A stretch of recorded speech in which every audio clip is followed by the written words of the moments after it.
নাধীন পত্রিকাটি জনাব শফিক তিনি সম্পাদক হিসেবে দায়িত্ব গ্রহণ করেছেন। এবং আপনি দেখেন যেদিন থেকে তিনি এই দায়িত্ব গ্রহণ করেছেন এবং বিএনপি যেদিন থেকে ক্ষমতায় এসছে সেদিন থেকে জনাব শফিক তিনি আগের মতো করেই অর্থাৎ ইনুস জামানাতে যেভাবে কথা বলেছিলেন ঠিক সেই ভাষাতে তিনি কথা বলছেন। এর বাইরে অন্যান্য যারা আছেন, যারা অনেকটা প্রো বিএনপি ছিলেন অনেক আগের থেকেই, তারাও মোরাললেস কিন্তু বুক ফুলিয়ে ঘোরাফেরা করছেন। আমি কারো নাম বলে বড়ও করতে চাচ্ছি না, ছোট করতে চাচ্ছি না। অন্যদিকে ডক্টর মোহাম্মদ ইউনূসের প্রতি জামাত এবং এনসিপি তাদের যে একেবারে দ্বিধাহীন সমর্থন ছিল, অন্ধের মতো তাদের বিশ্বাস ছিল, ঠিক সেই বিশ্বাসের মূল্যের যে জায়গাটি, সেই জায়গাটিতে এখন জামাত এবং এনসিপি নিজেদেরকে বেকুব মনে করছে, অসহায় মনে করছে, দুর্বল মনে করছে। রাজনীতিতে যখন এরকম একটা হাহাকার তৈরি হচ্ছে, যারা ক্ষমতা পেয়েছে তাদের এক ধরনের হাহাকার, এবং যারা ক্ষমতা পেয়েছে তারা এখানে তিনটা ভাগে বিভক্ত করে দিয়েছে। ডক্টর মোহাম্মদ ইউনূস জামাত এনসিপির যে সম্পর্ক, সেই সম্পর্কটি ভেঙে গেছে। ইউনূস সাহেবের যে লোকজন ছিল তাদের একটা বিরাট অংশকে নিষ্ক্রিয় করে দেওয়া হয়েছে, অন্য অংশটিকে বিএনপি আপন করে নিয়েছে। আর জামাতের মধ্যে একটা হতাশা, আতঙ্ক এবং ভয় ঢুকিয়ে দেওয়া হয়েছে। ঠিক এই সময়টিতে যখন শেখ হাসিনা বললেন যে আমি বাংলাদেশে আসছি এবং ডিসেম্বর মাসে আসছি, তখন সঙ্গত কারণে যেহেতু এখানে আলটিমেটলি একটা বিভেদ তৈরি হয়ে গিয়েছিল এবং এই বিভেদটা আর জোড়া লাগানোর কোনো স্কোপ আগামীতে নেই। তো সেই অর্থে সরকার, বিএনপির যারা সহযোদ্ধা রয়েছেন তাদের সাথে যমুনাতে বৈঠক করেছেন, খাওয়া দাওয়া করেছেন, আনাকুম জানাকুম সালাম আলাইকুম এরকম কথাবার্তা সেখানে হয়েছে।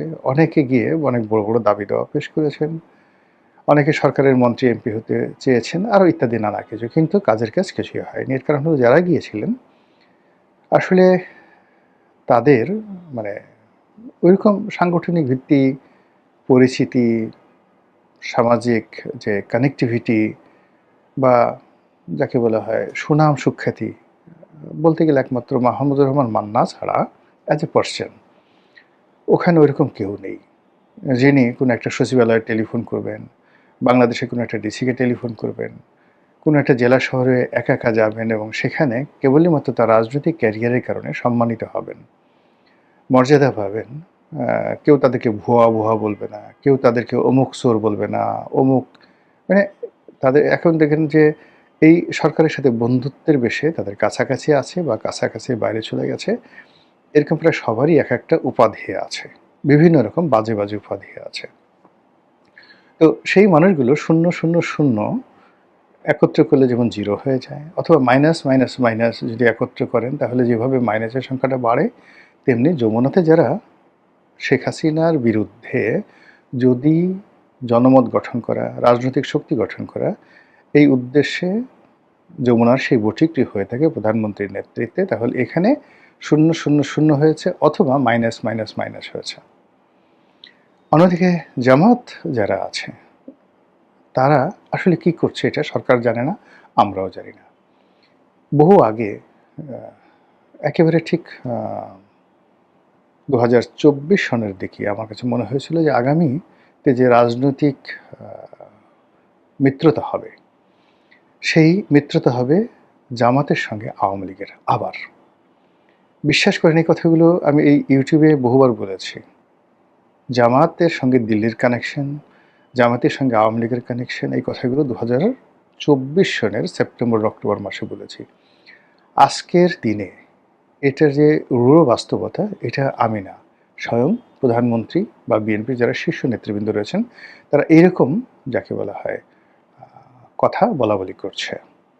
ঠিক সেই সময়টাতে শেখ হাসিনা বাংলাদেশে আসতে চাচ্ছেন। এটা নিয়ে আওয়ামী লীগের মধ্যে একটা মিশ্র প্রতিক্রিয়া দেখা দিয়েছে। তারা এখন কি করবেন? অনেকে যেমন খুব স্বপ্ন দেখছেন শেখ হাসিনা আসবেন, এটা হবে, এটা হবে, এটা হবে, তারা সবাই গণহারে জেলে যাবেন। অথবা অনেকে চিন্তা ভাবনা করছেন শেখ হাসিনা যেদিন আসবেন সেই দিন আসলে তারেক রহমান সাহেব আসার পরে যেভাবে পরিস্থিতি সবকিছু তারেক রহমান সাহেবের নেতৃত্বে চলে গেছে, নিয়ন্ত্রণে চলে গেছে, শেখ হাসিনা আসলেও একই পরিস্থিতি হবে। এটা আওয়ামী লীগের বিশাল শ্রেণী মনে করছে। আওয়ামী লীগের যারা একটু সমঝদার তারা চিন্তা করছে যে আচ্ছা ঠিক আছে, দেশের বাইরে পালিয়ে থাকার চাইতে এখানে এসে আমরা যদি জেলখানাতে থাকি, দেশে রাজনীতি করি, তাহলে অন্তত মুখ রক্ষা হয়। শেখ হাসিনা হয়তো মনে করছেন যে আমি আর বাঁচব কয়দিন, এই সময়টিতে আমি আমার দেশের মাটিতে থাকব, দেশের মাটিতে কবর রচিত হবে, এরকম একটা আকাঙ্ক্ষা তার মধ্যে আসতে পারে। আবার অন্যদিকে তার যে জিদ, তার শরীরের যে অবস্থা এবং একই সঙ্গে তার যে অতীত ক্যারেক্টারিস্টিক্স, সেই দিক থেকে তার যে হুমকি, এই হুমকিটা যে ফেলে দিতে, মানে সরকার যে ফেলে দিবে বা গণ্য করবে না, এটাও কিন্তু কোনো অবস্থাতেই যাকে বলা হয় মনে করার কোনো কারণ নেই। একেবারে সর্বশেষ যেটি, সেটি হলো দিল্লি। এখানে সরকারের সাথে কি খেলা খেলছে এটার উপর অনেক কিছু নির্ভর করবে। যেমন দেখা গেল যে প্রথম দিকে একেবারে দিল্লি এগিয়ে এলেন তারেক রহমান সাহেবের সাথে সম্পর্ক করার জন্য, কিন্তু পরবর্তীতে বিভিন্ন কারণে সেই সম্পর্কটা হলো না। তারপর চীন ভ্রমণের পরে সেই পরিস্থিতি একেবারে ইনুস জমানার মতো চলে গেল। আবার সাম্প্রতিক সময় দিল্লি আবার তারেক রহমান সাহেবকে সেপ্টেম্বর মাসে দিল্লি ভ্রমণের বিমস্টেক উপলক্ষে দিল্লি ভ্রমণের আমন্ত্রণ জানিয়েছেন।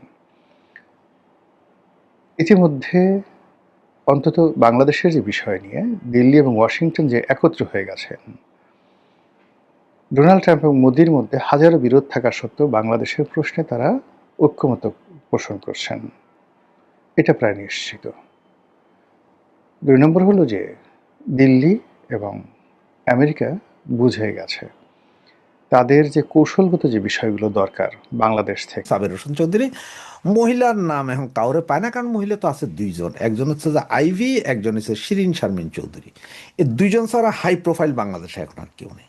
এত বড় হাই প্রোফাইল সারা বাংলাদেশ চিনে। সাবের হোসেন চৌধুরীকে সারা বাংলাদেশের সবাই চিনে, আমারে না চিন তারা আপনারা না চিন থাকে, সাবের হোসেন চৌধুরীকে সবাই জানে, সজ্জন ব্যক্তি হিসাবে, ভালো লোক হিসেবে সবাই জানে। শিরিন শারমিনকে স্পিকার হিসেবে জানে। আর সেলিনা হায়াত আইভি, ওনাকে তো সকলে মেয়র নারায়ণগঞ্জের, সেই হিসাবেও সবাই জানে, সবাই চিনে। সুতরাং এখন সাবের হোসেন চৌধুরীর নাম আসছে, কিন্তু এই দুই নামের মধ্যে মনে হয় কারোটা একক কেউ নাই, যার কারণে ওনার নাম আসে নাই। তো সত্য না মিথ্যা, এখন আমার যেটা কথা, এটা আমার যুক্তি, আমি যেটা বুঝি, আমি জানি না আপনারা আমার এই যুক্তি ভালো লাগবে কি না, আবার আপনাদের পছন্দ হবে কি না তাও জানি না। অনেকের হয়তো পছন্দ হইতে পারে, অনেকের নাও হইতে পারে। তো আমার যুক্তি যেটা, দেখেন, সার্জিও গোর দিল্লিতে ওনার অফিস, বিশাল অফিস। উনি যেহেতু আপনার বাংলাদেশ, ভারত, পাকিস্তান, শ্রীলঙ্কা, এগুলো পুরোটাই, ওইখানে যত জায়গায় যত অ্যাম্বাসেডার, সকলের বস কিন্তু সার্জিও গোর। ওনার চোখে দেখেন হচ্ছে যে কে, আমেরিকান প্রশাসন, ডোনাল্ড ট্রাম্প প্রশাসন বলেন বা যাই বলেন, আমেরিকান প্রশাসন বলি আমি, কারণ ক্ষমতায় ডোনাল্ড ট্রাম্প থাকুক আর কালাচোরা থাকুক, ওদের নেতা চেঞ্জ হয়, নীতি নয়। তো সার্জিও গোর দক্ষিণ এশিয়ার একজন বিগ শট, ওনার কথা চলে, উনি যা বলেন ওনার সাথেই বাকিরা সবাই যোগাযোগ করেন। উনি তো উনি দিল্লিতে থাকেন, উনি তো শেখ হাসিনার সাথে আগে খবর হয়েছে আওয়ামী লীগ নেতাদের সাথে বৈঠক করছেন সার্জিও গোর, শেখ হাসিনার সাথে নাকি দেখা করছে, এরকম অনেক কথা উঠছে। হ্যাঁ, শেখ হাসিনার সাথে দেখা সার্জিও গোর করতে পারেন, এবং উনি যদি করেন, উনি যদি সার্জিও গোর যদি শেখ হাসিনার সাথে দেখা করতে যান বা বৈঠকও হয়, প্রতিদিনও যদি বৈঠক হয়, সেটা যতক্ষণ পর্যন্ত ইন্ডিয়া স্বীকার না করবে, পৃথিবীর কারো ক্ষমতা নাই এটা বের করে দেওয়ার যে হ্যাঁ বৈঠক হয়েছেন। তার কারণ হচ্ছে যে ওনারা তো বৈঠক করেন, শেখ হাসিনা বিশেষ নিরাপত্তা ব্যবস্থায় আছেন। সার্জিওগরের গাড়ি গেলে রাস্তা থেকে হয়তো একটা ছবি তোলা যাবে, হ্যাঁ ওই শেখ হাসিনার বাড়ির এখানে গেছে, হ্যাঁ ভেতরে ঢুকছে, উনি হাইটা গেছেন, শেখ হাসিনার সামনে এসে হাত মিলিয়ে বলেছেন যে আসেন, বসেন একটু চা খাই। যদি বাইরে থেকে দেখে ভিডিও কেউ করতে পারে, ছবি কেউ তুলতে পারে, তাইলে এটা হচ্ছে যে প্রমাণ করার সম্ভব যে বৈঠক হয়েছে। আর যদি না পারেন তাহলে তো সম্ভব না। গণভবনের ভেতরে শেখ হাসিনা কতক্ষণ হাঁটতেন, কতক্ষণ বসতেন, কতক্ষণ খাইতেন, এগুলো কি কখনো ছবি বাইরে আসছে? বাইরে আসে না। বাইরে আসছে কোনটা? যখন উনি বাইরে এসে হেলিকপ্টারে উঠতেছেন দূর থেকে একজন ক্যামেরা দিয়ে, তো দূর থেকে ক্যামেরা দিয়ে হয়তো সার্জিক্যালের গাড়ি পর্যন্ত হইতে পারে, আবার সেম গাড়ি নেয় কিনা সেটাও সন্দেহ। তুমি তো সরাসরি শেখ হাসিনার সাথে কথা বলতে পারেন, ওখানেই বৈঠক করতে পারেন, ওনার কাছ থেকে জানতে পারেন। এমন তো কিছু না যে উনি উইরা আইসা এই সাবের হোসেন চৌধুরীর সাথেই কথা বলতে হবে, বা অমুকের সাথে কথা বলতে হবে, বা আমার মতো তুচ্চা মুচ্চার সাথে কথা বলতে হবে আওয়ামী লীগ না, তেমন তো কিছু না। আমার যুক্তি যেটা, যেখানে ওনার শেখ হাসিনার সাথে, আমাদের নেত্রীর সাথে কথা বলার অ্যাক্সেস আছে, যেখানে শেখ হাসিনার সাথে সরাসরি কথা বলতে পারেন, ফোনে কথা বলতে পারেন, আপনার ইয়ে দিয়ে কথা বলতে, অনলাইনে কথা বলতে, জুম মিটিং করে কথা বলতে পারেন, সেখানে সাবের হোসেন চৌধুরীর সাথে উনি আইসা, আমেরিকা থেকে উড়ে আইসা উনি সাবের হোসেন চৌধুরীর সাথে কথা বলবেন, গোপন জায়গায় কথা বলেছেন। এবং সাবের হোসেন চৌধুরীর নিরাপত্তার যদি বিঘ্নিত না হয়, তাইলে মহিলা নেত্রী যিনি আছেন ওনার কেন হবে? কারণ উনি তো আমেরিকান কূটনীতিক না। উনি যদি সরকারের বলে যে অমুকের আনো, এমন ভাবে আনো যে এসএসএফটা গোটা সেনাবাহিনী দিয়ে প্রটোকল দিয়ে আনতে হবে, তাও তো তার কথা হইতে পারে। এখন এই যখন অবস্থা, এবং আপনি একটু চিন্তা করেন যে আপনি নিজে যখন নেত্রীর সাথে কথা বলতে পারবেন, তখন কি আপনি এই লোকাল নেতা, এই লোকাল টন্নি, লোকাল এমপিদের কোনো দরকার আছে? কারো পাঁচ আটার দরকার আছে? কারণ আপনার কাছে নাম্বার আছে, আপনি সরাসরি ফোন দিলেন, আপা এই, ঠিক না? আর নেত্রী সারা বাংলাদেশের তৃণমূলের সবার সাথে কথা বলতেছে। একটা ছেলে জেলে গেলে সেকেন্ডের ভিতরে ফোন চলে আসছে পরিবারের কাছে, ওই ছেলের কাছে। সেইখানে সার্জিও গোরের সাথে কি নেত্রী কি সরাসরি কথা বলতে পারেন না? তো মোবাইলের যুগ, ইন্টারনেটের যুগ, হইতে পারে, কিন্তু কেউ কি জানেন? বা ভারতের পররাষ্ট্রমন্ত্রী, স্বরাষ্ট্রমন্ত্রী, অমুক মন্ত্রী, প্রথমে তো কোটা আন্দোলন দিয়ে শুরু, তারপরে এক দফা। তো এক দফার জন্য সবাই এক ছিল, তারপরে এক দফা তো হয়ে গেছে, শেখ হাসিনা চলে গেছেন, সরকারের পতন হয়েছে, একটা গণ অভ্যুত্থান হয়েছে, অভ্যুত্থানের মধ্যে দিয়ে নোবেল লরেট একজন দায়িত্ব নিলেন, 18 মাস উনি ছিলেন। তো পুরা আমল জুড়েই তো অনেক আলাপ আলোচনা, যে বললেন খাওয়া দাওয়া, আলাপ আলোচনা, সংস্কার, নানান সংস্কার, এবং তো ধরেন বেশিরভাগ রাজনৈতিক এবং শাসনতান্ত্রিক সংস্কার নিয়ে আলোচনা হয়েছে, এবং শেষ পর্যন্ত ঐকমত্য কমিশন তার মধ্যে সীমাবদ্ধ ছিল। যেমন ধরেন স্থানীয় সরকার সংস্কার নিয়ে একটা কোনো আলোচনা নাই, খুব ভালো একটা রিপোর্ট তারা দিয়েছিলেন, কোনো আলোচনা নাই। শিক্ষা নিয়ে কোনো সংস্কার কমিটি গঠন করা হয়নি। স্বাস্থ্য বিষয়ক কিছু কিছু রিপোর্ট দিয়েছেন, কোথায় সেগুলো? সেগুলো নিয়ে কোনো আলোচনা নেই। আলোচনা কিন্তু আছে, এখনো আমরা ওই রাজনৈতিক বৃত্তের মধ্যে আছি। এবং আমাদের রাজনীতি বা এই উপমহাদেশের রাজনীতিতে আপনার গণতান্ত্রিক সহনশীলতার চর্চাটা খুব কম। বাংলাদেশে তো খুবই কম, পাকিস্তান বাংলাদেশ বড় উদাহরণ, যে যেখানে চর্চাটা নেই। এবং আমাদের রাজনীতিতে আমরা গণতন্ত্র চর্চা করি না। দলগুলোই তো নিজের দলের মধ্যে গণতন্ত্র নাই, তাদের নেতা কিভাবে নির্বাচিত হবেন, কিভাবে কাউন্সিল হবে, কাকে কারা নমিনেশন পাবেন, কারা নমিনেশন পেয়ে পার্লামেন্টে আসবেন, সবকিছু কিন্তু এক ব্যক্তির, একজন মানুষের ইচ্ছার উপরে অনেকটা নির্ভরশীল। এবং এখন যেহেতু আপনার একটা নির্বাচন হয়ে গেছে, যে নির্বাচনই হোক, নির্বাচনের ব্যাপারে তো অনেকের অনেক রকম কথা আছে। জামাত তো বলেছে তারা বুকে পাথর বেঁধে এই নির্বাচনটা গ্রহণ করেছেন। ইলেকশন ইঞ্জিনিয়ারিং এর বড় ধরনের অভিযোগ আছে, এই অভিযোগ করা হয়। তারপরেও কিন্তু তারা মেনে নিয়ে সংসদে গিয়েছেন, সংসদে বেশ কিছু আলাপ আলোচনা হচ্ছে, সংসদ চলছে। মাঝখানে এখন দেখা যাচ্ছে যে এটা কি মানে ক্ষমতার লড়াই বলতে পারেন আপনি। ক্ষমতার লড়াইয়ের কারণে একদল ক্ষমতায় চলে গেছে, আর বাকিরা ক্ষমতার বাইরে আছে, সুতরাং তাদেরকে ক্ষমতায় যেতে হবে। তো সুতরাং তারা সেইভাবে রাজনীতি করবেন। সেখানে বোধহয় সহনশীলতার খুবই অভাব উভয় পক্ষ থেকে। শাসক দলের দায় বেশি, কারণ তারা ক্ষমতায় আছেন, তাদের পক্ষে রাষ্ট্রযন্ত্রকে তারা ব্যবহার করতে পারেন, পুলিশকে ব্যবহার করতে পারেন, পুলিশ অন্যদিকে মুখ ফিরিয়ে থাকতে পারে কোনো কোনো ক্ষেত্রে। আজকে তো অবশ্য আহ নাসির সাহেবের একটা বক্তব্য, নাসির উদ্দিন তো ওনার নাম, ওনার একটা বক্তব্য নাসিরুদ্দিন পাটোয়ারি। দেখছিলাম, উনি বলেছেন যে পুলিশ তাদেরকে যথেষ্ট সহায়তা করেছে। 2 দিন আগে কিন্তু এটা বলেনি, 2 দিন আগে পুলিশকে খুবই বলেছিলেন যে পুলিশ তাদের চরিত্র বদলায় নেই। তা এখন ধরেন যে এই ঘটনাগুলো ঘটছে, এমন তো হবার কথা ছিল না। আমি ফুয়াদ সাহেবের সাথে একমত নাই যে এটা ছিলই, খাসলত বদলায় নেই। না রে ভাই, আপনারা একটা এত বড় অভ্যুত্থান করলেন, অভ্যুত্থানের পরে তো অবশ্যই আপনাদের মানে কাসলতের, যদি চরিত্রের বলি, কাসলত না বলি, যে আপনাদের চরিত্রের বা আপনাদের যে গণতান্ত্রিক চর্চার বা আপনারা যেভাবে রাষ্ট্রটাকে চিন্তা করেন, অনেক সুন্দর সুন্দর কথা আমরা শুনেছি, না সবার কাছ থেকে শুনেছি। বিএনপির কাছে তো আমরা ভালো ভালো কথা শুনেছি। তাদের সংস্কার কর্মসূচি ছিল না 31 দফা, এখনকার সংস্কার কর্মসূচি নিয়ে তাদের নোট অফ ডিসেন্ট আছে, এটা নিয়ে নানান কথাবার্তা আছে। বাট অনেক ভালো ভালো জিনিস কিন্তু বিএনপিও বলেছিল আপনার এই নির্বাচনের আগে বা যখন তারা আন্দোলনে ছিলেন। তারা সবাই ভালো ভালো কথা বলেছেন, এনসিপি ভালো কথা বলেছে, জামাত তো সবসময় ভালো কথা বলে, কতটুকু বিশ্বাস নির্বাচনের করে আগে এটা তো নিয়ে সবাই অনেকের ভালো প্রশ্ন কথাই আছে। বলে, কোনোদিন কোনো নির্বাচনের আগে সবাই কেউ খারাপ কথা সবাই বলেছে? খুব ভালো ভালো কথা বলে, কিন্তু যখন আপনি প্র্যাকটিক্যাল ফিল্ডে যান, একেবারে যখন ফিল্ডের রাজনীতিতে, তখন কিন্তু এই ভালো জিনিসগুলো থাকে না এবং আরো অন্যান্য তাদের চরিত্রের উন্মোচিত হয়। তা এখানে যেটা বলা দরকার যে এই যে এনসিপি যে পদযাত্রা করছে বা জুলাই উপলক্ষে যে প্রোগ্রামগুলো করছে, এগুলো কিন্তু তাদের গণতান্ত্রিক অধিকার এবং গণতান্ত্রিক প্রোগ্রাম। হুম। এটা ঠিক যে এনসিপি কতিপয় নেতা, নাসিরুদ্দিন সাহেব বিশেষ করে, এবং তার আগে আরেকজন ছিলেন যিনি এখন নেই, তারা মানে রাজনীতিতে ভাষাতে যে ধরনের অশ্লীলতা অসভ্যতা আনছিলেন। ফুয়াদ ভাই একটা কথা বলেছেন যে ব্রিটেনের পার্লামেন্টে অনেক স্ল্যাং ব্যবহার করা হয় হয় কিন্তু তারা এটা রেজলিউশন করতে পারে, কিন্তু আমাদের দেশে আমরা যে ভাষায় স্ল্যাং করেছি ওই তুলনায় বোধহয় স্ল্যাং পৃথিবীর কোনো দেশেই নাই। তো এই যে অশ্লীলতা, অসভ্যতা এবং ব্যক্তিকে আক্রমণ, এগুলোর কারণে মনে হয় সহনশীলতার খোলসটা থাকছে না। যে কারণে আমরা সিলেটে বিশেষ করে হবিগঞ্জে, তারপরে তারপরের স্টেজে দেখেছি, আজকেও গতকালকে বোধহয় এরকম হয়েছে, আজকেও হয়েছে, গাড়ি ঘোড়া ভেঙে যাচ্ছে, মানুষের উপর ইট পাটকেল নিক্ষেপ করা হচ্ছে। এগুলো আসলে না করাই ভালো। আপনি যদি গণতান্ত্রিক চর্চা করতে চান, হুম। এগুলোকে আপনার সহ্য করতে হবে, শাসক দলকে এটা সহ্য করতে হবে, এবং আপনি আপনার যে হ্যাঁ, আপনি অশ্লীল কথাবার্তা আছে, অসভ্যতা আছে, সেগুলোকে আপনি কিভাবে মোকাবিলা করবেন? মারপিট করে তারা মোকাবিলা করা যাবে না। শারীরিক আঘাত, মারপিট, গাড়ি ভেঙে দেওয়া, জেলে নেওয়া, এগুলো কিন্তু সমস্যার সমাধান করে না। সুতরাং আপনাকেও আপনার ভাষা দিয়ে, আপনার রাজনীতি দিয়ে, আপনার কর্মীদের সহনশীলতা দিয়ে এগুলোকে মোকাবিলা করতে হবে।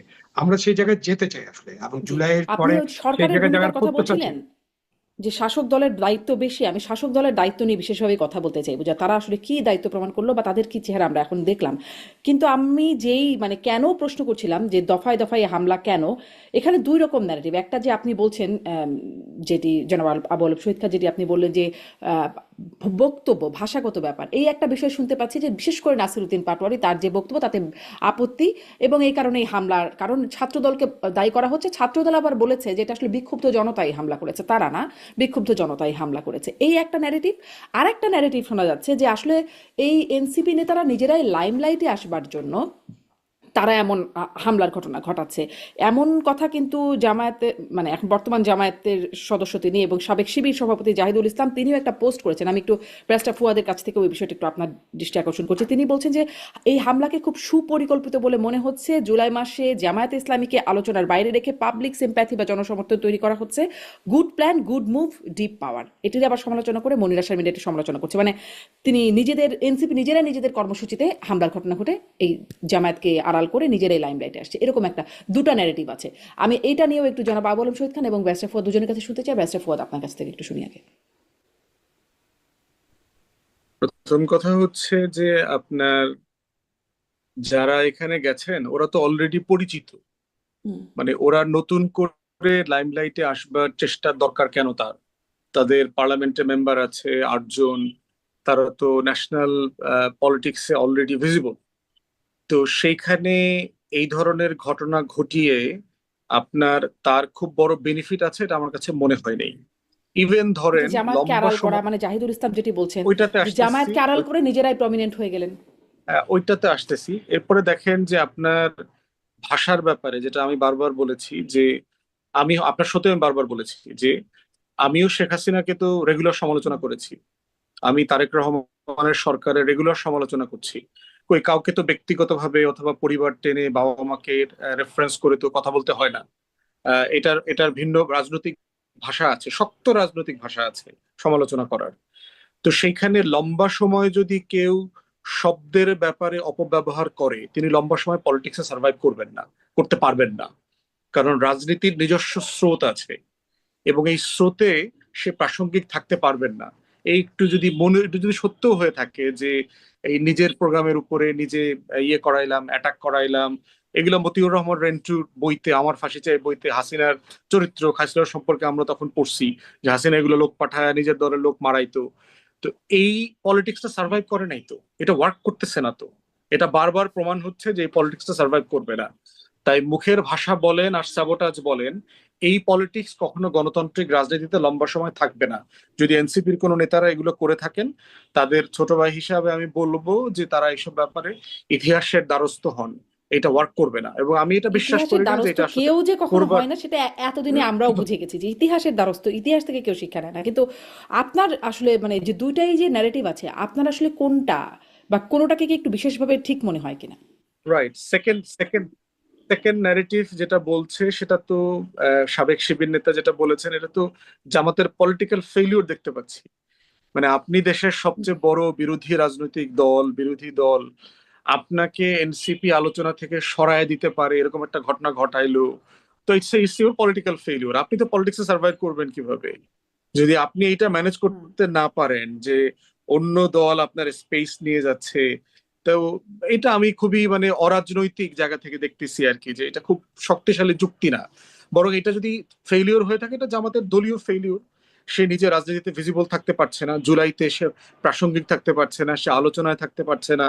এটার জন্য ওই হবিগঞ্জে নিয়ে নাসিরুদ্দিন পাটোয়ারিকে পিটাইতে হবে, একটা তরুণ একটা ইয়াং ছেলে আলিফের চক্ষু নষ্ট করে দিতে হবে, এটা পলিটিক্সের ডেফিনেশনে পড়ে না। আমি মোটা দাগে সকল তথ্য দিয়ে জেনেই বলছি, ইটস সিম্পলি আমাদের রাজনৈতিক সহিংসতার সমস্যা। সামনে কমিটি আসতেছে, দেখবেন একটা ছেলে লাইভ করতেছে, পিছনে বলতেছে এই ভালোভাবে ক্যামেরা ধরিস যেন চেহারাটা দেখা যায়। একটা গেঞ্জিতে দেখবেন যে হবিগঞ্জ জেলা ছাত্র দল লেখা।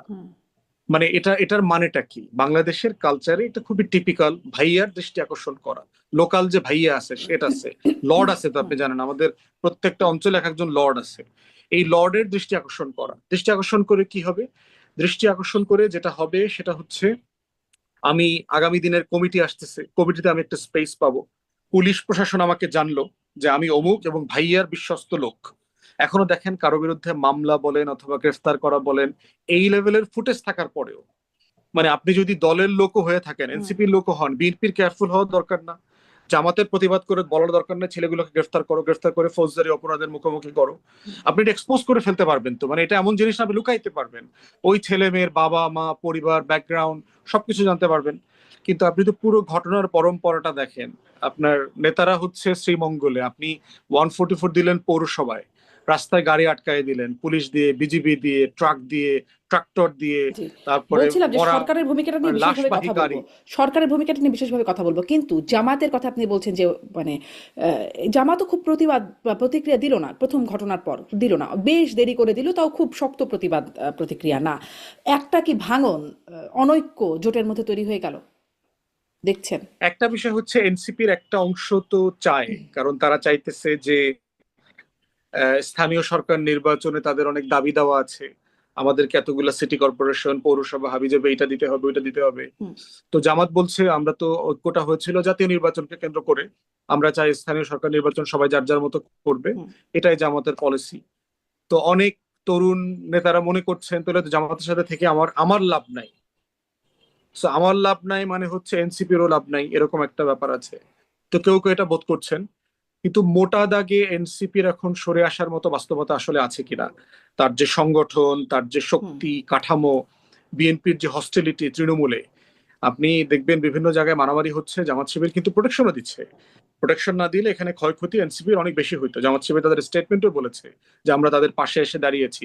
হয়তো এটা বলতে পারেন হয়তো শতভাগ ভালোবাসা নিয়ে দাঁড়াইছি কিনা।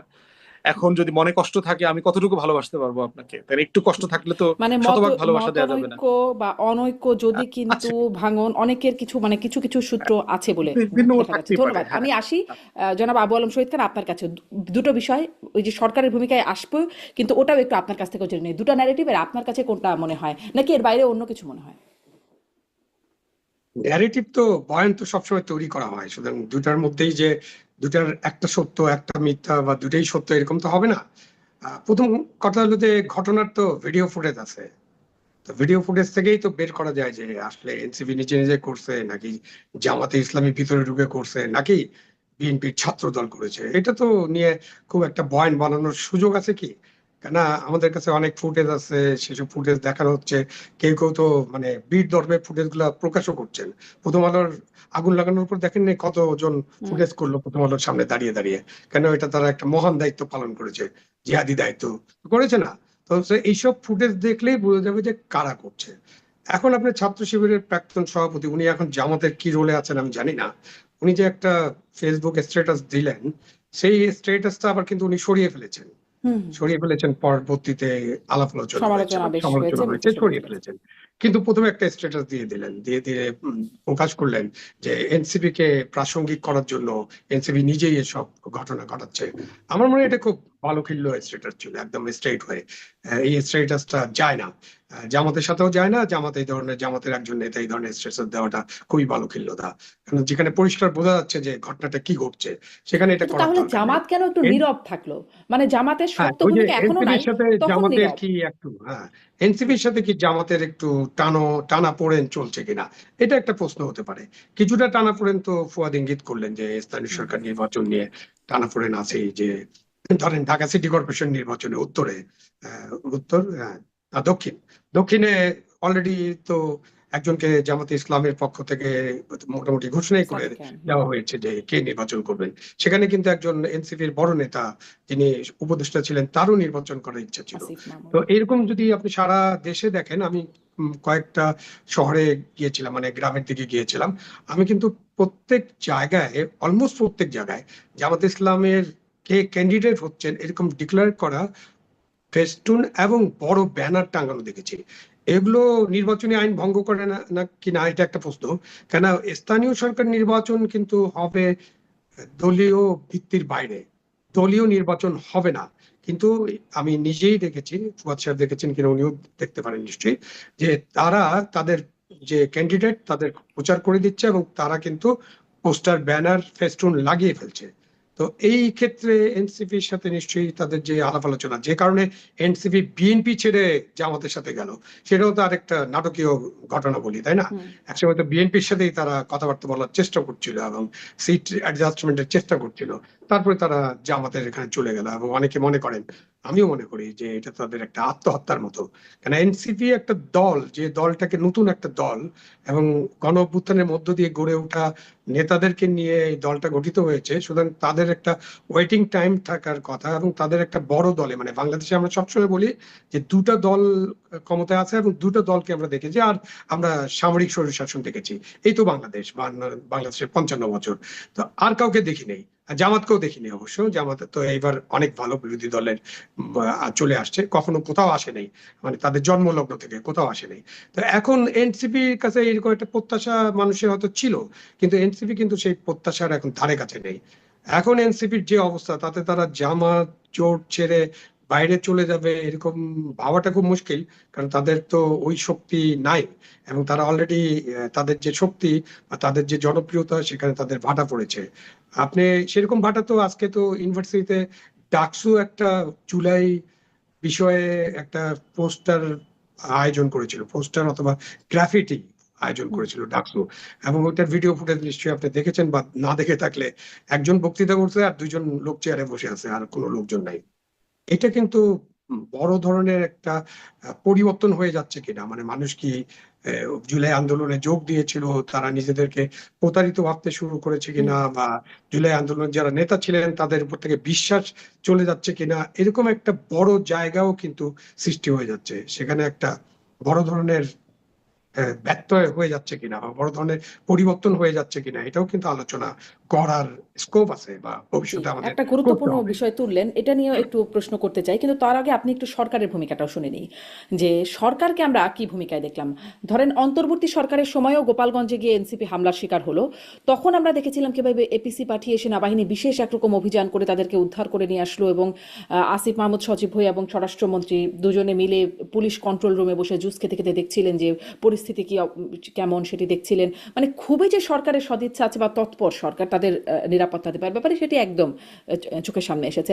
আর এখানে দফায় দফায় হবিগঞ্জে হামলা শিকার হচ্ছে, পুলিশ দাঁড়িয়ে আছে। এই হবিগঞ্জ থেকে 144 ধারা জারি করা হলো, আবার যাচ্ছে সিলেটে গিয়ে হামলা শিকার, গোলাপগঞ্জে, মানে বারবার হামলা শিকার হচ্ছে তারা। মামলাও করছে, কাউকে গ্রেপ্তারও করা হচ্ছে না, তাদেরকে নিরাপত্তাও দেওয়া হচ্ছে না, মানে কিছুই হচ্ছে না এরকম। ফলে সরকারের আসলে ভূমিকা এমন কেন, বা মানে সরকারের ভূমিকাটা আপনি কিভাবে দেখেন? না, সরকারের ভূমিকা তো মানে খুবই স্পষ্টভাবে বলতে হলে তো বলতে হবে যে সরকার এখানে যে তাদের যে নিরপেক্ষ ভূমিকা, মানে রাষ্ট্রযন্ত্রের যে নিরপেক্ষ ভূমিকা, সেটা হয়তো আমরা দেখতে পাচ্ছি না। এবং একটা মামলাও কিন্তু হয়েছে তাদের বিরুদ্ধে, কি হুম আইফোন ছিনতাইয়ের মামলা টামলা। তো হুম এখন যদি আপনি অতীতের কথা চিন্তা করেন, অতীতে যেমন হতো, যেমন মিলন সাহেবের নামে একটা ভ্যানিটি ব্যাগ ছিনতাইয়ের মামলা ছিল চাঁদপুরে, কচুয়াতে। তো এরকম মামলা ধরেন, এই যে মামলা প্লেট হলো চুরির বা, মামলা ছিল সাবির হোসেন চৌধুরীর বিরুদ্ধে, মানে এরকম তাই না? তো সব আপনি পক্ষই চিন্তা করেন যে পাল্টাপাল্টি এই যে গিয়েছে। মামলার যে আগের মতোই, মানে সবকিছু যদি আগের মতোই চলে, তাহলে তো অবশ্যই সরকারকে এখানে তাদের যে সহনশীলতা এবং তারা যে গণতন্ত্রে বিশ্বাস করেন এবং গণতান্ত্রিক রাজনীতিটাকে সামনে এগিয়ে নিয়ে যেতে চান, তারা তো তত্ত্বাবধায়ক সরকারও আনতে চান, তাই না? তত্ত্বাবধায়কের সরকারের অধীনে তাদের পরবর্তী নির্বাচন হওয়ার কথা, পরবর্তী হয়তো কয়েকটা নির্বাচন হওয়ার কথা। কি হবে আমরা জানি না এখনো, সংসদে কি ধরনের বিল পাস হয় তার উপর নির্ভর করবে। তো এই যে এই বিষয়গুলোতে তো সরকারকে অবশ্যই যে আইনগত দিকগুলো বিবেচনা করে ব্যবস্থা নিতে হবে। হতে পারে আপনি কেউ অতি উৎসাহী হয়ে ঘটনা ঘটিয়ে দিতে পারে। একেবারে আমি মনে করি না যে সরকারের শীর্ষ পর্যায় থেকে নির্দেশনা দেওয়া হয়েছে যে ওই স্থানীয় ভাইয়াদের ইয়েতে ঘটতে পারে। স্থানীয় ভাইয়া হয়তো আরেক বড় ভাইয়ার নজর টানতে চান। তো তারপরে কিন্তু সরকারকে ব্যবস্থা নিতে হবে। সেই ব্যবস্থাটা যত তাড়াতাড়ি নেওয়া যাবে, সরকারের ইমেজটা তত ভালো হবে বলে আমি মনে করি। এটাতে কিন্তু সরকারের ইমেজ সংকট সৃষ্টি হচ্ছে। হুম একটা ঘটনা দিয়ে কিছু হবে না, বাট এগুলো যদি ঘটতে থাকে লাগাতার সারা দেশ জুড়ে, এবং অন্যদিকেও কিন্তু আমরা খুব একটা অ্যাগ্রেসিভ বক্তব্য দেখতে পাচ্ছি। ওই যে আপনি একটু আগে বলছিলেন, তখন আমরা এটাকে মনোযোগ দেই নেই, যে বলছিলেন না 5 বছর থাকতে দেওয়া হবে না, এটা কিন্তু খুব অগণতান্ত্রিক বক্তব্য। মানে একটা সংসদ নির্বাচনের পরে দেশটা 5 বছর চালানো তাদের কাজ। হ্যাঁ, তার 5 বছরের মধ্যে বড় কোনো ঘটনা বা অনেক কিছু ঘটে যেতে পারে, বাট আপনাকে এই 5 মাসের মধ্যে আপনি বলে দিলেন 5 বছর চলতে পারবে না, রক্তের প্রতিশোধ, রক্ত দিয়ে নিব, খুবই অ্যাগ্রেসিভ ভূমিকা দেখা যাচ্ছে। সেখানেও কিন্তু তাদেরও সচেতন হওয়ার দরকার আছে, তাদেরও হুম ভাষা পরিবর্তনের দরকার আছে। সকলের ভাষায় গণতান্ত্রিক ভাষায় আসতে হবে, এবং রাষ্ট্রযন্ত্র, পুলিশ, আইন শৃঙ্খলা রক্ষাকারী বাহিনীকে আইন অনুযায়ী ব্যবস্থা নিতে হবে। কারণ মুখের দিকে তাকিয়ে তারা কাজ করবেন, এটা হবার কথা না, হতে পারে না, হলে বিপদ আছে ভবিষ্যতে। জি, বিপদ তো আসলেই আছে, কথা তো কেউ রাখছে না, সেখানেই তো সমস্যা। ব্যারিস্টার ফুয়াদের ভিডিওটা অফ হয়েছে। জি, তাহলে ওই যে যেটি জুলাই থেকে, মানে আহ, জুলাইয়ের মহিমাটা কোথায় থাকছে আসলে, যখন জুলাই এরকম মানে জুলাই কর্মসূচির উপর হামলার ঘটনা ঘটছে, বা ওই যে আপনি বলছিলেন যে খাসলত তো পরিবর্তন হলো না, সব রাজনৈতিক খাসলত রয়ে গেল, সব খারাপ খারাপ খাসলতগুলো, ওই আঙ্গুল উঁচিয়ে কথা বলা, গালিগালাজের বরঞ্চ বাড়লো। গালিগালাজটা এত পাবলিকলি শোনা যেত না, এখন পাবলিকলি গালিগালাজটা খুব শোনা যাচ্ছে। খাসলত বদলায়নি, গালিগালাজ বেড়েছে, আবার রাজনৈতিক সহিংসতা বেড়েছে, আইন শৃঙ্খলা পরিস্থিতি যে খুব ভালো হয়ে গেল তা না, জীবনমানেরও খুব উন্নতি হয়ে গেল তা না, দেশি ঐদেশি বরং নানান রকম সমস্যার কারণে আন্তর্জাতিক নানা সমস্যারও প্রভাব আছে। গ্যাস সংকট, বাজারের মূল্য, মানে ঊর্ধ্বগতি, এরকম নানান সমস্যায় মানুষের জীবন মানেও সমস্যা রয়ে গেল। আবার এদিকে জুলাই নিয়ে অনেক বিতর্ক এর মধ্যে আসছে। এর মধ্যে যে বিতর্ক, ধরেন মাঝখানে হান্নান মাসুদের ফোন আলাপ ফাঁস হলো, কিভাবে মার্কিন মানে দের সাথে যোগাযোগ হচ্ছে, সংযোগ হচ্ছে, বা রিয়াল হিরো পিটার হাস, এরকম কথা আসলো, মার্কিনীদের সহায়তা, মানে যতটা অর্গ্যানিক আমরা মনে করেছিলাম যখন আন্দোলনটা হচ্ছিল, তারপরে এই জিনিসগুলো অনেক প্রশ্ন তুলে দিল। এখন আবার রাশেদ খান বলছেন যে যিনিও জুলাইয়ের একজন নেতা বটে, গণ অভ্যুত্থান বা তার আগে থেকেই তারা কাজ করেছেন, নুরুর রাশেদ, তারা এখন এসে বলছেন, রাশেদ খান এসে বলছেন সার্জিস হাসনাত তারা হচ্ছেন আওয়ামী লীগের পক্ষে কাজ করেছে, তারা গণ অভ্যুত্থানের হিরো না, ভিলেন। মানে এরকম কথা যখন এখন 2 বছর যেতে না যেতেই আসছে, তখন আসলে জুলাইয়ের মহিমা নিয়ে প্রশ্ন ওঠেই কিনা? না, জুলাই নিয়ে তো আমি না, কি আমার ব্যারিস্টার কাছে ওঠে ফুয়াদকে না, শুনি? কারণ হচ্ছে যে হ্যাঁ, শুনি। ও সরি, না না শুনি, বলেন। ব্যারিস্টার না ফুয়াদ আপনার কাছে শুনে আমি যাবো, বললাম শহীদ। আচ্ছা, হ্যাঁ। আহ, না, ওঠে না হচ্ছে এই কারণে, যে কোনো বড় ঘটনার পরে রেট্রোস্পেক্টিভলি মানুষ যখন সময়টা কাটায়, আস্তে আস্তে দূরত্বটা বাড়ে, তখন সে আসলে রিফ্লেকশন করে রেট্রোস্পেক্টিভলি যে আসলে কি হলো, আমরা কি করতে চেয়েছিলাম, কতটুকু পেলাম, কতটুকু পেলাম না। যুদ্ধের পরেও আলাপ ছিল, আপনি যদি আহমদ সফার লেখা পড়েন, মাওলানা ভাসানীর লেখা পড়েন, হক কথা, গণকণ্ঠ, এগুলো তখন তো যথেষ্ট ফ্রাস্ট্রেটিং কনভারসেশন করেছে। এটাকে, যুদ্ধকে অথবা আমাদের মুক্তির লড়াইকে ছোট করে না, ছোট করে না। এর আগে আমরা ব্রিটিশ বিরোধী লড়াই করেছি শত শত বছর, এই দেশে 47-এ পাকিস্তান রাষ্ট্র বানিয়েছে এই ভূখণ্ডের মানুষরা, যে রাষ্ট্রের সাথে তার আবার তালাক হয়ে গেছে। এর মানে কি পাকিস্তান রাষ্ট্র বানানো ভুল ছিল না? ভুল ছিল না। তাহলে প্রত্যেকটা মুক্তির লড়াই হচ্ছে একটা আকাঙ্ক্ষাকে সামনে নিয়ে হয়। আমরা একটু একটু করে এগোতে চাই এবং আমরা আসলে একটু একটু করে এগোচ্ছিল, হয়তো গতিটা অনেক স্লো। এটা হচ্ছে এই পৃথিবী নামক ভূগোলের উপরে দাঁড়ায় দেখেন আজকে আমরা কত কিছু করছি, কিন্তু পৃথিবীটা কিন্তু ঘুরছে, নড়ছে, প্রচন্ড গতিতে নড়ছে। কিন্তু এটা আমার সাপেক্ষে এই ঘোরার গতিটা এমন যে আমি আপনি টের পাচ্ছি না, কিন্তু আমরা এগোচ্ছি, আমরা আসতেছি। তো এই জন্য যেগুলো বলেছেন এগুলো প্র্যাকটিক্যালি সত্য কথা, এগুলো ফ্যাক্টস। কিন্তু এটা যদি আপনি যে কোনো গণ অভ্যুত্থান, বিপ্লব, ফ্রেঞ্চ রেভলিউশনের পরে দেখেন, বিপ্লবীরা একজন আরেকজনকে গিলেটিনে হত্যা করেছে, বিপ্লবীরা হত্যা করেছে। কারণ কে ট্রু রেভলিউশনারি, তখন এই তর্কটা আসছে। এই যে আমরা এই যে দেখছেন না, আসল মুক্তিযোদ্ধা কারা, নকল মুক্তিযোদ্ধা কারা, এই কাগজ সনদধারী কারা, আসলে জুলাইতে কার কি রোল ছিল না ছিল। দেখেন এই তর্কটা আমার কাছে গুরুত্বপূর্ণ না, গুরুত্বপূর্ণ তর্ক হচ্ছে এই লড়াইয়ের মধ্য দিয়ে আমি কি অ্যাচিভ করতে চেয়েছিলাম, আমি কেমন বাংলাদেশটা চেয়েছিলাম, ওইটা হচ্ছে আমাদের লড়াই। এবং এই লড়াইটাই হচ্ছে গণ অভ্যুত্থান বলেন, যুদ্ধ বলেন, বিপ্লব বলেন, যে নামে ডাকেন না কেন, এই প্রতিটা লড়াই হচ্ছে ওইটাকে কেন্দ্র করেই ঘোরে আর কি। তাই সেজন্য এটাতে নিয়ে আমার মধ্যে কোনো হতাশা নাই, এবং আমি এটা বোধ করি না যে এটা ওই জুলাইতে সব সমস্যার সমাধান হয়ে গেছে। ওইটা আমার কাছে তখনও মনে হয়নি। আমি তখন থেকে খুব কশাসলি রাষ্ট্র বিনির্মাণের আলাপ তুলেছি যে এটা একটা লম্বা সময় ধরে করতে হবে, বারবার করতে হবে, বারবার এই লড়াইয়ের কথা মনে করতে হবে, আকাঙ্ক্ষাকে ফিরায় নিয়ে আসতে হবে। অবদানটা খুব ছোট স্পেসের জায়গা। এই লেভেলে আলোচনাটা যারা করছেন তারা আসলে মূল লড়াইটা ভুলে হ্যাঁ, কিন্তু যাচ্ছে। ধরেন মানুষ কেন আস্থা রাখবে, মানুষ কেন আস্থা রাখবে, যেখানে ওই যে বলছিলাম যে যে বিষয়গুলো এখন চোখের সামনে চলে আসছে এগুলো যখন শুনছে এবং তার জীবন মানে বা বাস্তবতা, সংস্কৃতি, খাসলত, চরিত্র এগুলোতে যখন পরিবর্তন দেখছে না, তখন মানুষের আস্থাটা কেন থাকবে? না, একদম যে কিছু পরিবর্তন হয় নাই তা না। বেশ বিষয় দেখেন, আমরা 20 বছর পরে একটা নির্বাচিত সরকার পেয়েছি, মানে ভোটের ব্যাপারে বিভিন্ন দলের যদিও নাকি রিজার্ভেশন ইঞ্জিনিয়ারিং করা। কেন, ওয়েল, বাট মোটা দাগে তো এই সরকার গ্রহণ করেছে, মানে তারা তো বিরোধী দল হয়েছে, তারা তো সংসদে যাচ্ছে, তারা তো ট্রাইব্যুনালে মামলা চ্যালেঞ্জ করে ইলেকশন বয়কট করে নাই, রেজাল্ট বয়কট করে নাই, তারা তো শপথ নিয়েছে। বুকে তাহলে পাথর মোটা দিয়ে। দাগে আমরা গণতন্ত্রের ট্রেন থেকে যে বিচ্যুত হয়ে গিয়েছিলাম, সেই ট্রেনটাতে আমরা তো এসে আবার উঠলাম। মোটা দাগে মানুষ উৎসব মুখর, অথবা যে ভাষায় বলেন অংশগ্রহণমূলক ভোটের আয়োজন করেছে, মানুষ ভোট দিয়েছে। একটা ফ্যাসিবাদ, একটা অথরিটেরিয়ান ওয়ান পার্টি রেজিম থেকে আমরা বের হয়ে আসছি। এখন হচ্ছে আমাকে অ্যাসার্টিভ রেসপন্সিবিলিটি আছে, আমি যে বের হয়ে আসলাম তারপরে আমার করণীয় কি, আমি সেই কাজগুলো করছি কিনা, বিএনপি সেগুলো ডেলিভার করছি কিনা, এইটা হচ্ছে কন্টিনিউয়াসলি আমার তর্কের জায়গা। পার্টিকুলারলি দেখেন আইন শৃঙ্খলার ব্যাপারে বলেছেন, অথবা এই ভায়োলেন্সের কথা, আইন শৃঙ্খলা পরিস্থিতি আসলে ভালো না। রিপোর্ট দেখলাম গত জুন মাস পর্যন্ত 1200+ খুন হয়েছে, জুলাই যোগ করলে ধরেন আরো 250-300, মানে ধরেন 1500 খুন হয়ে গেছে জুলাই মাস, এই 6 মাসে। এখন সরকার কি আসলে সিরিয়াসলি এটা নিয়ে অ্যাড্রেস করছেন? আপনি দেখেন সরকার দলীয় যতগুলো ভায়োলেন্স হয়েছে, সরকার কি সিরিয়াসলি কোনো অ্যাকশনে গেছে?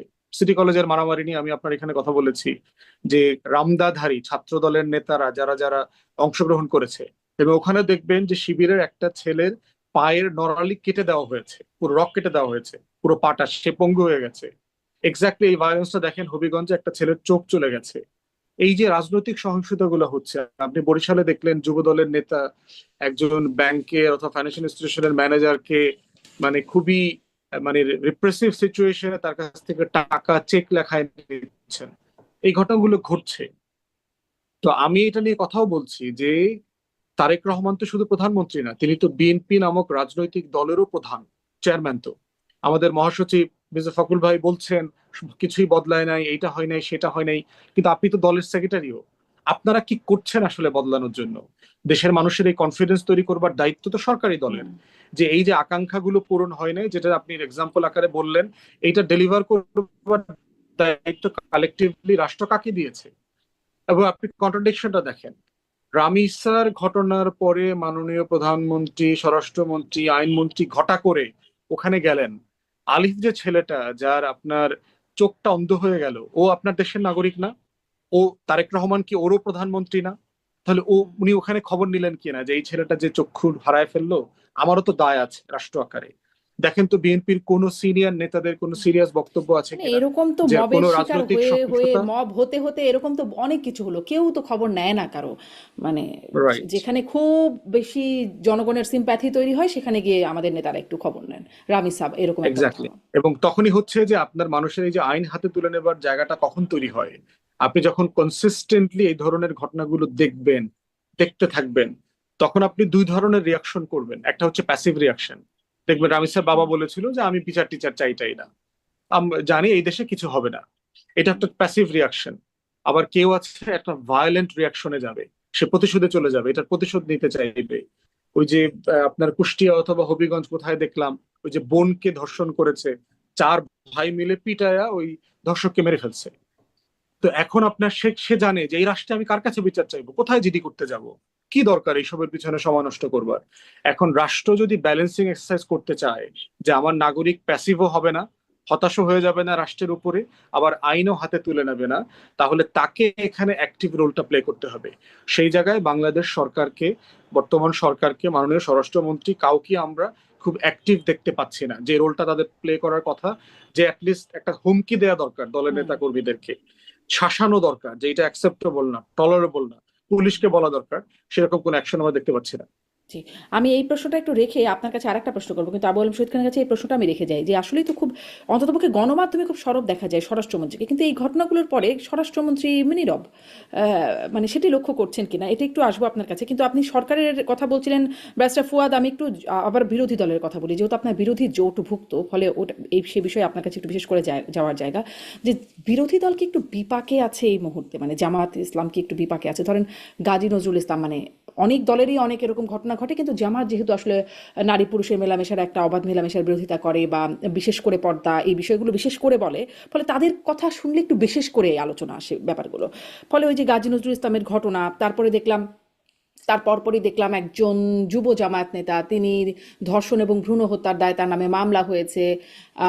আর একজনকে দেখলাম পরকীয়ার অভিযোগে আর একজন জামায়াত নেতা, মানে এই খবরগুলো গণমাধ্যমে যেগুলো একের পর এক আসছে, তাকে এলাকাবাসী পিটিয়েছে, এরকম কিন্তু বেশ কয়েকটা ঘটনা পরপর আসছে। এই ধরনের ঘটনায় কি জামাত একটু বিব্রত হয়ে আছে? এক, আরেকটু প্রশ্নটা একটু লম্বা, যে এরকম কিনা যে মানে তারা কি, জামায়াতের নেতারা কি নতুন করে এই ধরনের ঘটনা ঘটাতে শুরু করলো, নাকি এই ধরনের ঘটনা উন্মোচন করবার পেছনেও একটা সচেতন প্রয়াস আছে? আসলে বিষয়টা কেমন? দেখেন, এই ঘটনাগুলোর সাথে আসলে ক্ষমতার সম্পর্কটা বেশি আর কি। ক্ষমতা কাঠামো হচ্ছে ডিসাইড করে যে কাকে আপনি সাবমার্জ করতে পারবেন, কার অধীনে আপনি অথরিটি আপনি কায়েম করতে পারবেন। যেমন ধরেন সাতক্ষীরার ঘটনায় দেখেন, মেয়েটাকে কি কথা বলা হয়েছে, একটা চাকরি দেওয়ার কথা। হুম। এখন জামাত 17 বছরের কি তার একটা চাকরি দেওয়ার মতো বাস্তবতায় তার রাজনীতিটা ছিল? ছিল না তো। তিনি একটা সাপ্রেসিভ মুডে ছিলেন, সার্ভাইভাল মুডে ছিলেন, দৌড়ের উপরে ছিলেন। তাহলে আজকে যিনি এমপি হয়েছেন তিনি একটা চাকরি দিতে পারবেন, তার এই ক্ষমতাটা আছে, এবং এই ক্ষমতাটার সুযোগ নেওয়া হয়েছে। তো এই পুরো জিনিসটার সাথে দেখেন, এবং এটা শুধু জামাত বলে কথা না, সকলেই দেখেন, বিএনপির কয়েকজন এমপি মন্ত্রীর ভিডিও আসছে রিসেন্টলি একই রকম ভাবে। এই পুরো জিনিসটা হচ্ছে ক্ষমতা কাঠামোর প্রশ্ন। বেনজিরেরটা দেখেন, লাঠি ঘুরাইতে ঘুরাইতে ঘুরাইতে ঘুরাইতে সে এই দুষ্টামিগুলো করতো। বিভিন্ন গণমাধ্যমের মালিকদের কথা আপনারা জানেন। তো এখন প্রশ্ন হচ্ছে, জামাত যেহেতু ক্ষমতা কাঠামোর কাছাকাছি চলে আসতেছে, এই জন্য এই আচরণগুলো আপনাদের কাছে, হুম। আমাদের কাছে এক্সপোজড হচ্ছে। হুম। এর বাইরে যেটা হচ্ছে বিব্রত কিনা, সার্টেনলি আমি তো মনে করি জামাত বিব্রত। কারণ হচ্ছে যে সে যে রাজনীতিটা করে, যেহেতু একটা ধর্ম ভিত্তিক রাজনৈতিক দল, তার একটা নৈতিক কাঠামোর ব্যাপারে তো সে অ্যাডভোকেসি করে। অতএব সেই ধর্মীয় নৈতিক অ্যাডভোকেসির জায়গায় তার কাছে এটা অবশ্যই প্রচন্ড রকম বিব্রতকর একটা জি, ঘটনা যে এইরকম স্পষ্ট। তার সিনিয়র নেতারা, এমন না যে খুব জুনিয়র মাঠ হুম। পর্যায়ে লোকরা করতেছে, সিনিয়র নেতারা এই ধরনের কাজে ইনভলভ। আবার ইকুয়ালি তাকে অ্যাপ্রিসিয়েটও করতে হবে। তারপরে কিন্তু দ্রুততম সময়ে তার দলের 3বারের নির্বাচিত এমপি দল থেকে বহিষ্কার করেছে। সবার কাছ থেকেই এই জিনিসগুলো দেখতে চাই। হুম। জি, আমি আবু আলম শহীদ খান, আপনার কাছে এটা একটা শুনে তারপরে স্বরাষ্ট্রমন্ত্রীর কথা জিজ্ঞাসা করি যে এই যে জামায়াত নেতারা মানে জামায়াত একটু বিব্রত হচ্ছে কিনা, এটিকে জামায়াত নতুন করে এই ধরনের আসলে ক্ষমতায় যাচ্ছে বা ক্ষমতার আশেপাশে বলে এই ধরনের কর্মকাণ্ড শুরু করলো, নাকি আগেও ছিল এখন একটু বিশেষ করে প্রচার করাটা কোনো একটা বিশেষ তৎপরতার অংশ, আবার এই ধরেন ভিডিও ভাইরালের যে একটা নতুন সংস্কৃতি শুরু হয়ে গেল, এটাও আবার মানে এটাও আবার কেমন হলো? না, প্রথমত তাহলে খাসলতের কাছে আবার যেতে হয়।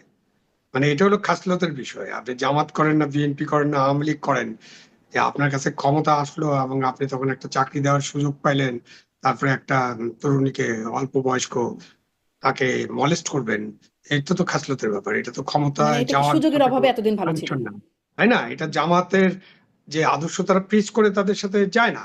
শুধু নজরুল ইসলাম সাহেব এটা প্রথম করলেন এরকম তো ধরে নিলে হবে না।